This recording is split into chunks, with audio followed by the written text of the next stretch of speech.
Hello and welcome. I want to welcome first of all the people from the Tuesday morning Bible study here at Grace Community Church, and also the Wednesday evening Bible study at Grace Community Church, as this is what we're going to endeavor to do for the time being in lieu of those Bible studies. And would also encourage you to invite anybody else that you think would be interested to go on our website at gccenglewood.org, and they'll be able to bring this up so that they can share in our Bible study. What I've decided to do, since we're kind of breaking from our study of Mark, is to do a study that I'm going to build around the book Our Kathy that I wrote a few years ago, because obviously we're going through some really hard times, and this book is about going through some very hard times.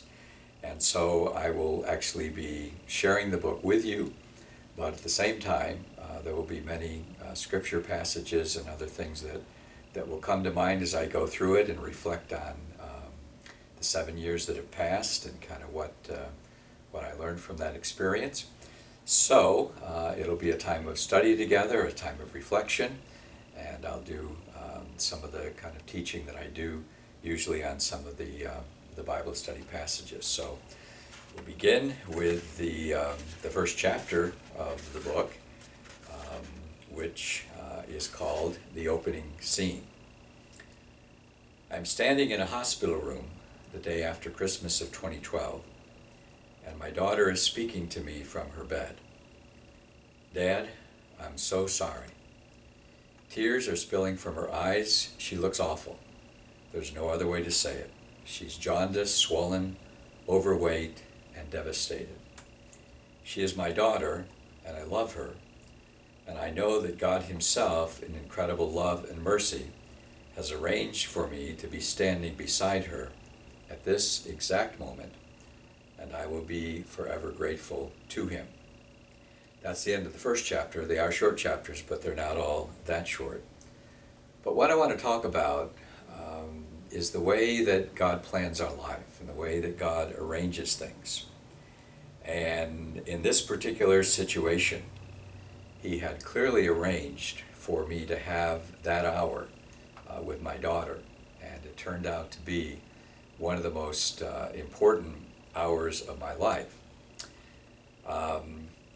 In arranging it, Patty agrees that it was God and that it was really important. She's not nearly as thrilled about how He arranged it, because at this point she was really sick and had been sick all the night before, and that's why I ended up being there alone with Kathy. But the verse that comes to mind that many of us know is Romans 8:28, which says, "God causes all things to work together for good to those that love Him and to those that are called according to His purpose." Now, it's not saying that God causes all things. We live in a fallen world. We often ask why. And we make choices. We have that mysterious thing called free will. The Bible makes it very clear in Isaiah, where Isaiah says that all of us, like sheep, have gone astray. We've turned to our own way. So God doesn't cause everything that happens. But what it's saying in that verse that the Apostle Paul wrote is that for those that love God and have the hand and call of God upon their lives, He can cause even the difficult things to work for good. In fact, He can cause all things to work together for good to those that love Him and to those that are called according to His purpose. And so it was clear that God was at work in that situation. God's timing in things reminds me, there's a wonderful story in the book of 2 Kings in the Old Testament. We're going to focus on that for a while this morning if you want to turn to that. It's 2 Kings chapter 8. Now, you know that I love the Bible, and you know that once in a while I get off into things a little bit, especially the things that are very puzzling. And so there's some great stories in the Bible. And we're not going to look at it today, but 2 Kings chapter 7 has a tremendous story in it. When I was a teenager, I loved Rod Serling's show, The Twilight Zone, and would watch it every Friday night. And the story in 2 Kings chapter 7 would have been an excellent, excellent script for The Twilight Zone, including the twist ending. So if you want to, you can read that chapter. We won't, again, that's not for today, but just if you'd like to see a really neat story that could have been on The Twilight Zone, read that. The story we're going to look at today, though, is from 2 Kings chapter 8. And it's about a woman. We don't know her name. All it tells us is that she was known as the Shunammite woman, and she lived in the days of Elisha the prophet. Now, Elisha was a great and powerful prophet who served God for many years and went about giving people the message of God, particularly warnings about the issues of idolatry and pagan worship, and calling them back to serve God. And as he would travel around in this one particular place, he went by this Shunammite woman's home, and she invited him back to her house for a meal. And so he went back there. And from that time on, every time he went through there, he would stop and have a meal with her. Well, she was convinced that he was a holy man, as she called it, a man of God. And so she said to her husband, "We need to build a room for this prophet so that when he comes through, he can stay with us." And her husband agreed, so up on the roof they built a room that was for Elisha. And Elisha wanted to reward her for the kindness that she had done.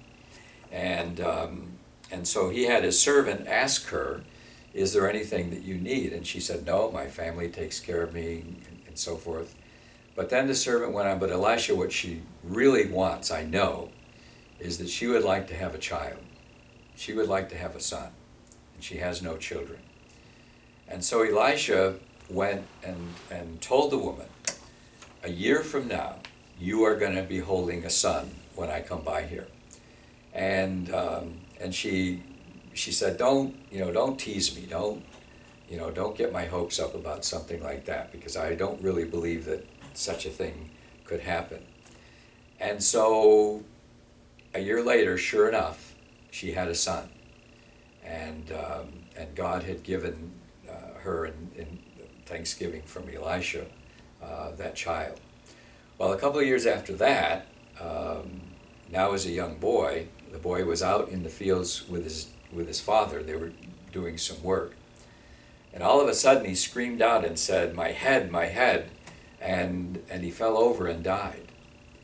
And the woman got her servant and told her husband, "I'm going to see Elisha." And so she climbed on the donkey and told the servant, "Don't stop unless I tell you to. Just keep going until we get to Elisha." So they got there, and she went to Elisha, and God had not revealed any of this to him. He had no idea that she was coming or why she was coming. And so she told Elisha, she's quite desperate and angry, said, "I told you not to get my hopes up. That was the one thing I told you.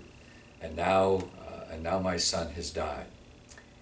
And so Elisha is getting ready. He takes his staff, gives it to his servant, and tells him to run back and touch the boy with the staff.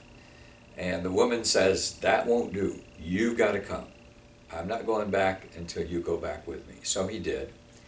And then in Ezekiel chapter, in 2 Kings chapter 4, it describes how Elisha prayed for the boy. He actually laid over the boy.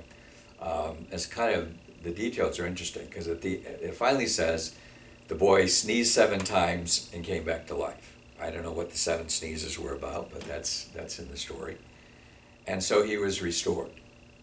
And so that brings us now to 2 Kings chapter 8, and watch the hand of God. and watch how God can arrange things. Elisha had told the woman whose son he had brought back to life, "Take your family and move to some other place, for the Lord has called for a famine on Israel that will last for 7 years." So the woman did as the man of God instructed.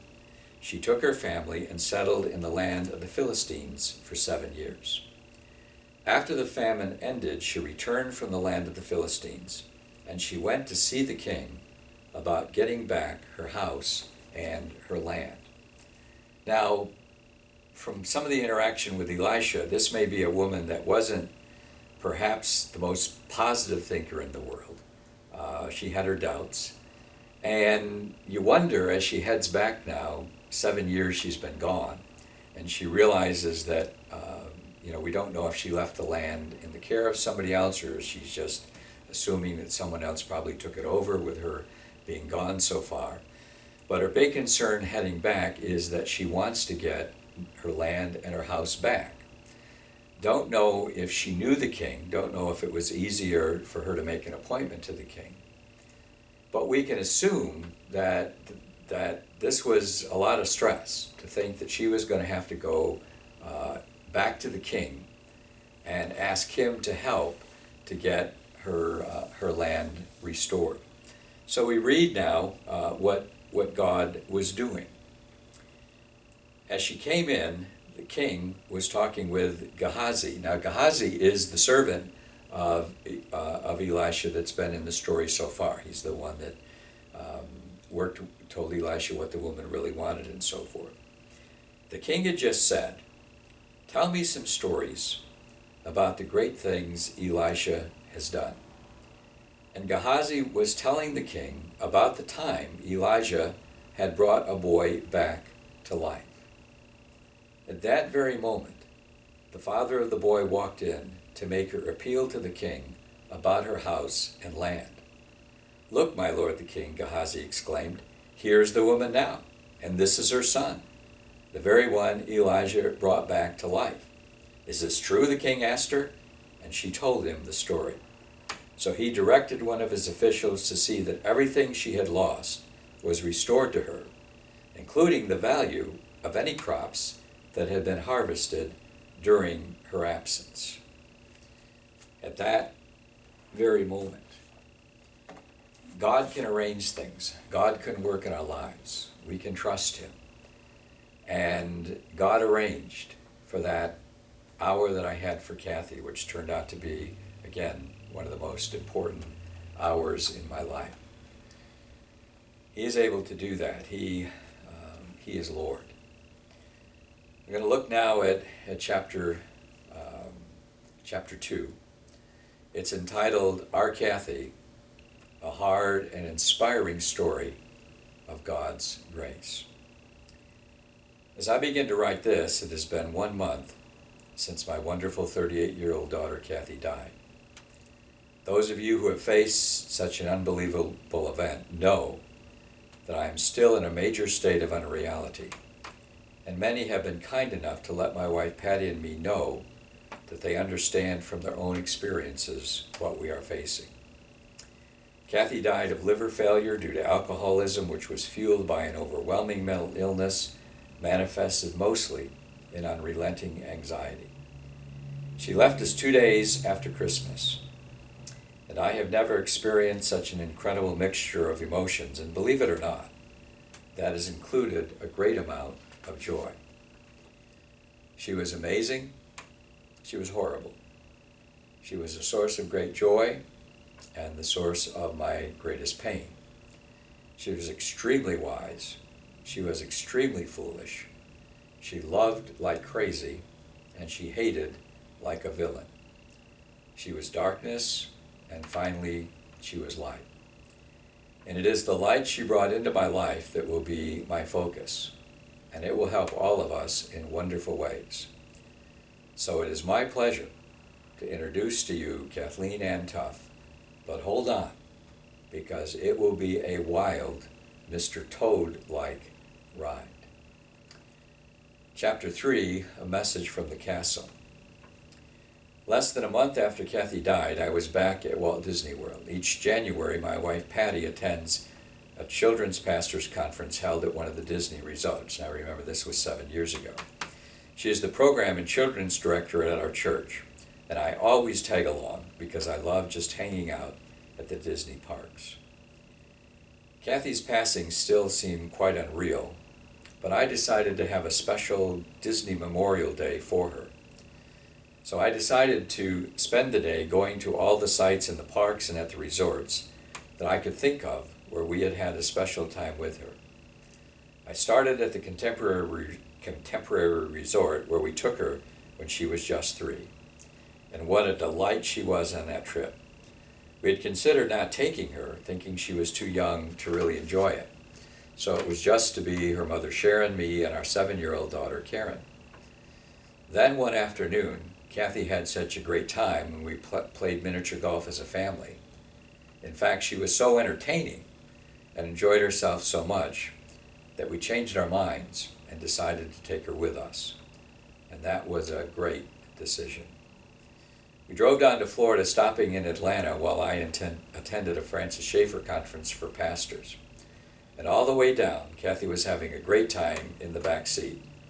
We listened to a lot of radio, and over again, Kathy would say, "Daddy, you have this record." In every home movie we have of her on that trip, she's grinning. The Memorial Day for her was a wonderful day, and actually it started the day before the official day I had planned. I was amazed that everywhere I went, I would think of her. We'd been to Disney so many times without her in the later years that I had forgotten how much we did share with her. Image after image came to mind: the cutest little girl carrying a pail of water from the lake at the Contemporary onto the beach, she and her big sister climbing the jungle gym, no longer there, a few feet from the beach, and various rides she liked at the Magic Kingdom. Unfortunately, her favorite, Mr. Toad's Wild Ride, is long gone. But I did call her while Patty and I rode it at Disneyland a few years ago with the usual tease of wishing you were here. I was surprised at how close I felt to her on this day, and there were 2 spots that were especially precious. The first was the huge lobby at Wilderness Lodge. And I'm so glad, and you'll learn more about this as we go forward, so glad that we had discovered how important it was to enjoy and celebrate times with our real Kathy, because that is what made it so special. I sat for a moment looking at the place near check-in, where a Disney manager made a huge difference for her. Kathy had brought an old admissions ticket that she knew had one more day on it. This is back when the tickets lasted forever. When we checked in, the clerk verified that it did have a day on it, but when we went into the park to use it a few days later, we were told it was not valid. As I will tell you, Kathy hates that kind of incompetency in her mind, and she was just really upset about it. When we got back to the lodge, Patty talked with a manager who immediately gave us a refund for the ticket we had to buy in order to get in that day. Now, it was not a lot of money. Of course, it wasn't cheap. But for Kathy, it was all about fairness, which was so important to her. And the manager's kindness restored for her the magic. Another memory took place across the lobby near a large fireplace in the restaurant there.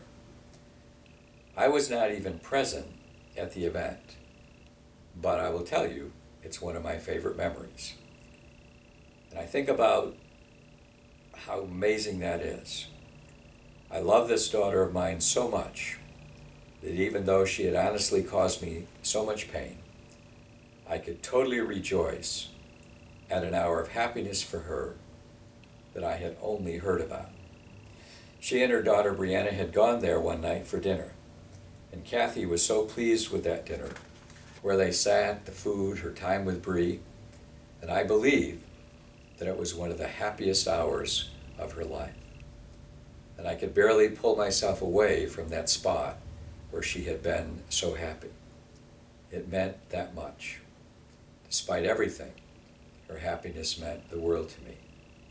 I teach and preach all the time about love, about agape love. Those of you that have been with me for the last 9 or 10 years know that without a doubt. It is the love, the John 3:16 love, for God so loved the world, that cares only about the happiness of the other person, not mine. And Kathy just pulled that kind of love out of me and brought so much light into our lives. And that reminder at that very, very low time, just a month after her death, was extremely helpful to kind of get refocused.